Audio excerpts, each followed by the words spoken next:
যে সমস্ত বাইক পিছনে ভাইব্রেট করে, ব্রেক করলে পাকড়ায় পিছনে ভাইব্রেট অতিরিক্ত করে, চেনের শব্দ কখনোই রোধ হচ্ছে না। চেন সেট নতুন লাগানোর পরেও চেনে খড়াস করে একটা শব্দ হয়।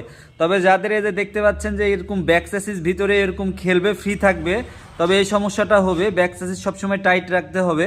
যেগুলোতে দেখা যাচ্ছে যে ক্যাসার নাই, ওগুলোতে ব্যাক চ্যাসিস অনেকটা টাইট থাকতে হবে। যদি টাইট না থাকে তবে পিছনে এরকম ভাইব্রেট করবে।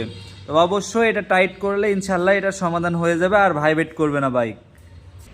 দেখেন আমি এখন ব্যাক চ্যাসিসটা গ্রিজ দিয়ে একদম টাইট ফিটিং করে লাগাই দিব। ইনশাল্লাহ এই সমস্যা আর হবে না, গাড়ি পাকড়াবে না, ভাইব্রেট করবে না, চেনের শব্দটাও আর হবে না।